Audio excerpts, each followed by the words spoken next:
Amor é um conceito fundamental para nós e aparece muito em Shakespeare. Agora nós vamos ver se o amor em Shakespeare corresponde àquilo que nós concebemos hoje com amor e como duas pessoas podem se aproximar ou se afastar. Veremos o grande conselho de Shakespeare sobre as relações com todas as pessoas. Ame a todos, confie em poucos e faça mal a ninguém.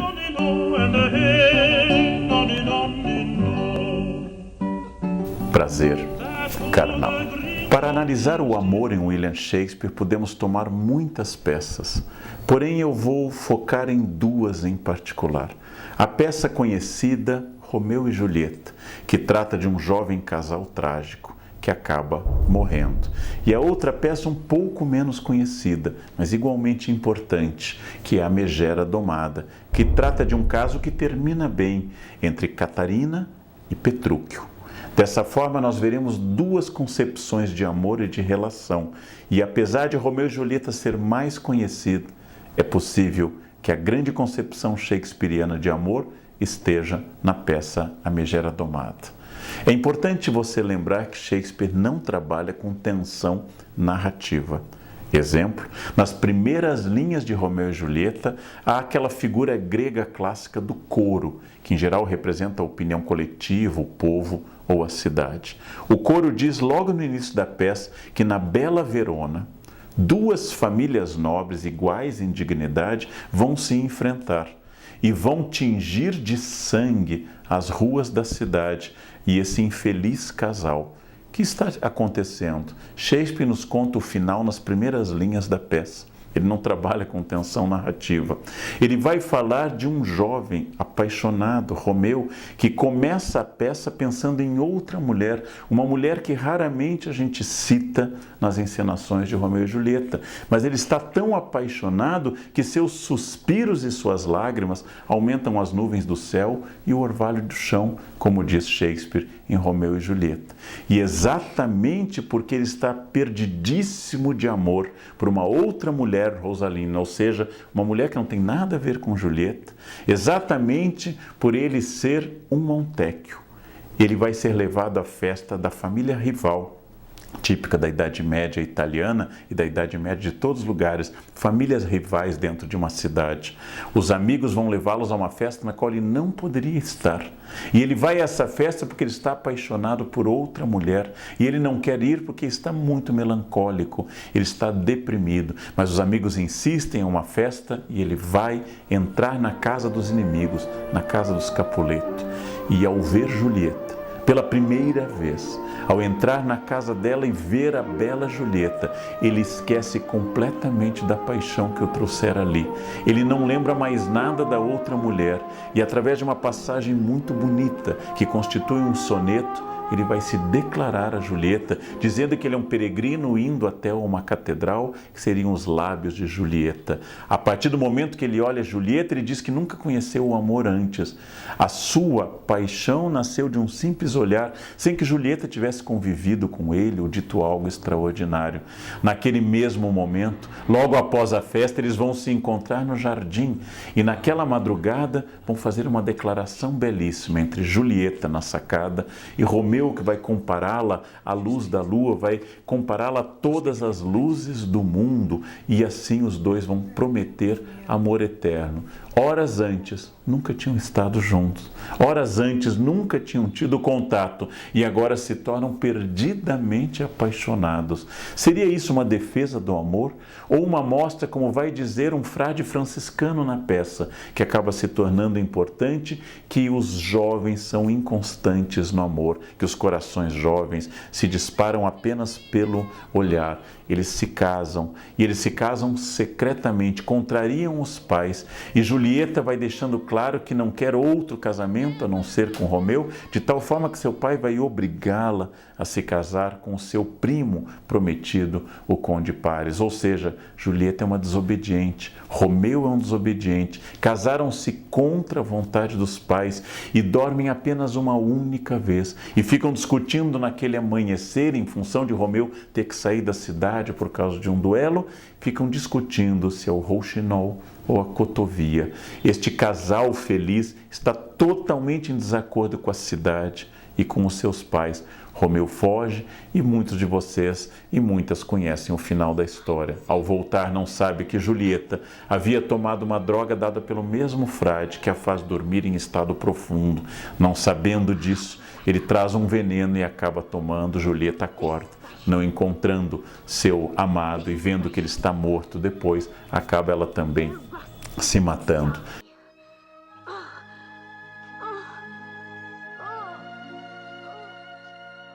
O que significa isso? Por terem contrariado seus pais, por terem ido contra a vontade daquele que deveria estabelecer o sistema, que é o sistema familiar, Romeu e Julieta morreram e o príncipe Scalo ao final vai dizer que a história foi muito triste, alguns serão punidos e que essa história triste é a história de Romeu e Julieta. A partir do século XIX nós lemos essa história como uma profunda história de amor, quando é na verdade uma história de crítica à paixão. Os dois contrariaram a ordem social e os dois foram punidos, encontraram a tragédia, arrastaram parentes nessa tragédia, já que parentes brigaram nas ruas de Verona e ao final nem mantiveram o casamento, nem tiveram filhos, nem tiveram a chance de dar sequer uma semana completa ao seu amor. Essa é a história de Romeu e Julieta. Interrompamos essa história um pouquinho e vamos em busca de outra. A história da megera domada. Um homem tem duas filhas. Ele tem uma mais velha e uma mais nova. Acontece que a mais nova é de gênio muito doce. A mais nova quer se casar, é uma mulher submissa, é uma mulher prendada, é aquele tipo de mulher que um homem tradicional gostaria de casar. A mais velha tem um gênio terrível, é uma megera, é alguém que ninguém tolera, que tem rompantes de cólera. E o pai quer casá-las, mas pela tradição deve casar primeiro a mais velha para poder casar a mais nova. Ora, ninguém quer a mais velha pelo seu gênio e muita gente quer a mais nova pela sua beleza, pelo seu dote e pelo seu gênio. Logo, o pai faz uma espécie de contrato e um desafio para que um homem particularmente forte e tosco chamado Petrúquio possa domesticar a megera. E Petrúquio aceita. E Petrúquio a leva fora da casa dos pais e a trata com um misto insano de retirar a comida, mas alegar que aquilo é para servi-la melhor, para torná-la mais próxima de todos. E lentamente Kate vai cedendo a Petrúquio mediante o seu método de submetê-la a humilhações, a fazê-la passar fome. E por fim, depois de um longo convívio, quando eles estão a cavalo, os dois fazem uma declaração de amor que é extraordinária, muito menos conhecida que a de Romeu e Julieta. Ao voltarem à sua origem, ao lar de origem, os homens estão apostando qual seria a mulher que viria mais rápido se eles chamassem. E eis que cada um chama a sua esposa e a esposa manda o recado que não vai encontrá-los. Inclusive a bela e doce irmã de Catarina, que diz que não vai atender ao marido. E no final da peça, quando Petrúquio manda chamar Catarina, ela chega e faz um discurso que é quase um ataque a todas as crenças feministas que nós possamos ter hoje. Catarina diz que é uma vergonha que as mulheres se insurjam contra os homens, que passam o dia inteiro na rua lutando por elas, para obter comida para elas e dinheiro, enquanto elas estão no conforto do lar, aquecidas pela lareira. E ela faz um discurso contra a liberdade feminina, mas um discurso de submissão à ordem do casamento. E seu marido, Petrúquio, ganha a aposta feita com outros homens. Essa cena, que muitas vezes é representada no teatro e no cinema, inclusive às vezes vestindo Catarina de geisha, como modelo daquela mulher japonesa tradicional, submissa, como metáfora da encenação para essa submissão do feminino, é um casamento feliz, que termina feliz. Petrúquio e Catarina termina com a submissão de Catarina à vontade de Petrúquio. Em Shakespeare, esse é o amor marital. Em Shakespeare, esse é o amor da família.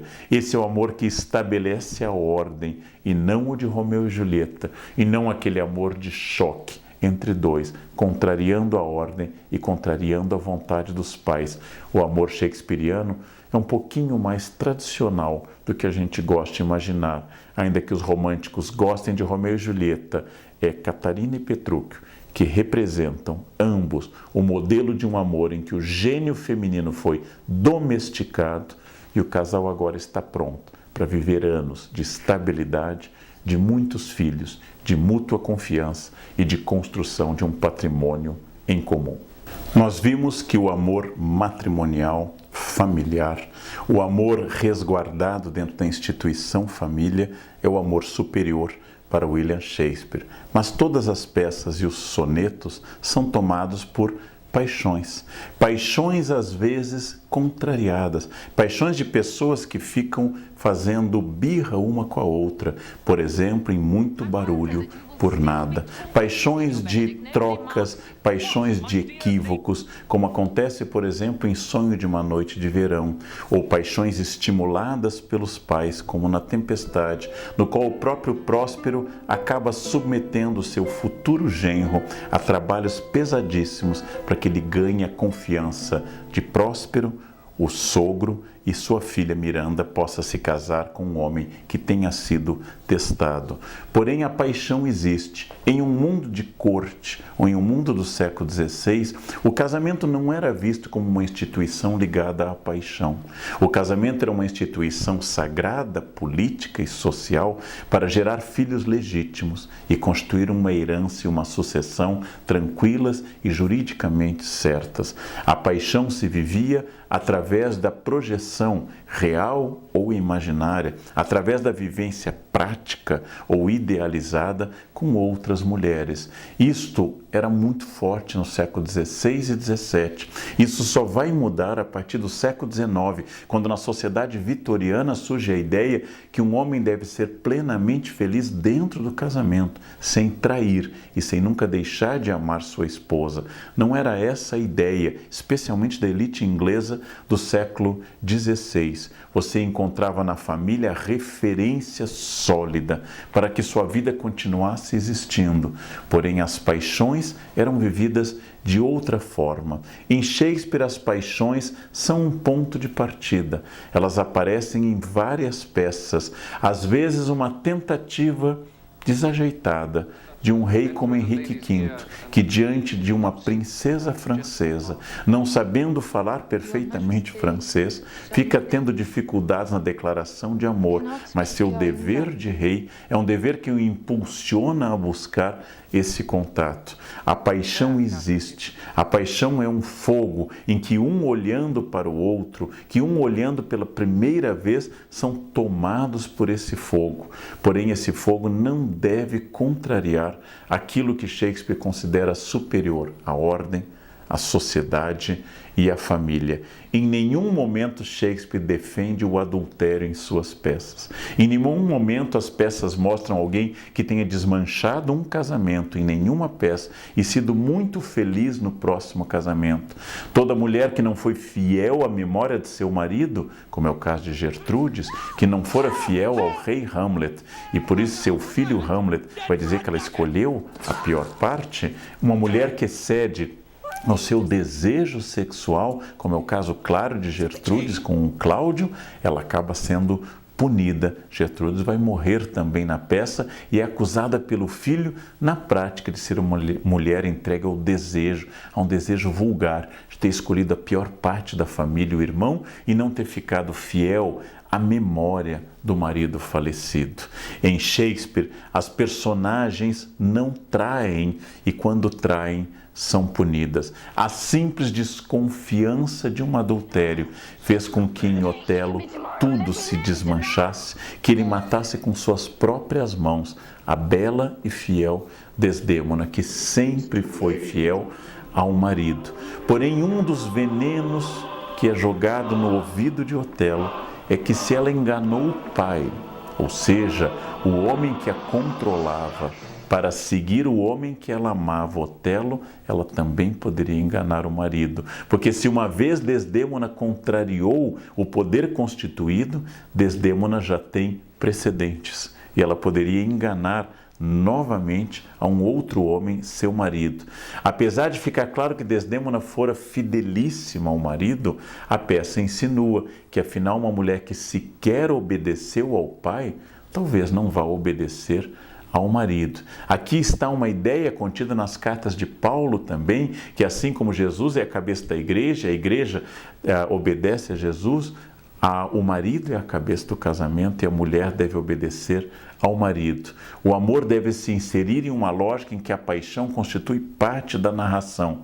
Mas, de novo, em Shakespeare não há defesa nem do amor livre, nem do adultério, nem da quebra da ordem social, porque onde houver a quebra da ordem social, como aconteceu em Romeu e Julieta, nós encontramos ali, mais uma vez, uma destruição de todo o sistema, conduzindo através desse desequilíbrio, que os gregos chamavam de híbris, acaba conduzindo todos à morte. Então é muito importante pensar, Shakespeare é família, Shakespeare é pelo casamento, pela obediência aos pais, e dentro deste universo pode existir a paixão, especialmente entre jovens solteiros, que encontram uma dificuldade, oposição dos pais, situação política ou alguma artimanha, e começam a superar essa oposição dos pais, de tal forma que possam produzir uma vitória do amor. É o que nós temos em Trabalho de Amor Perdidos, é o que nós temos em Noite de Reis, é o que nós temos na Comédia dos Erros. De todas as formas, os amores encontram obstáculos, às vezes provocados pelos próprios amantes, mas se eles forem persistentes, como é o caso daquele que teve que conquistar a mão de Miranda na peça A Tempestade, se eles forem persistentes no seu desejo, eles acabam se tornando vitoriosos, desde que esse desejo não contraria a vontade dos pais. A condição para que Miranda se case com seu apaixonado príncipe é que o pai, o Duque Próspero, o mago, o feiticeiro destronado, tenha se tornado aliado dessa relação. E tudo entra de novo no seu eixo. E quando os pais tentam fazer da filha um joguete, como é o caso de Polônio em relação à sua própria filha, para tentar obter informações do Hamlet, o resultado é um desastre. Tanto Hamlet se irrita, como a própria Ofélia, em função das tragédias da morte do pai e das mortes e da perda de todos os seus amores, acaba enlouquecendo. Vejam que em Hamlet, a principal tragédia de Shakespeare, a paixão de Ofélia é desdenhada por Hamlet.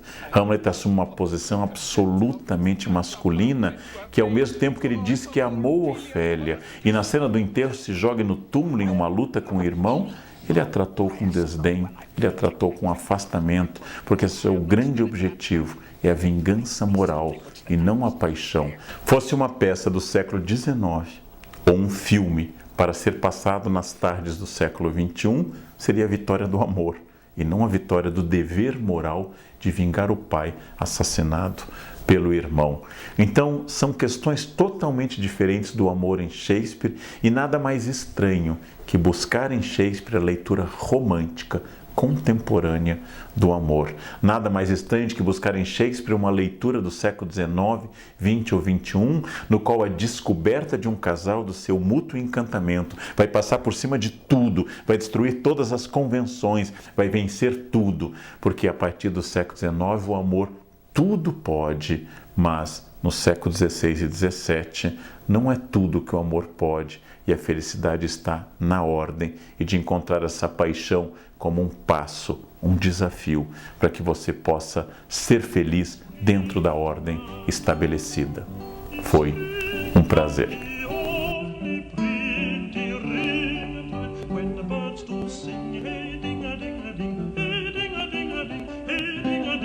Sweet lovers love the spring.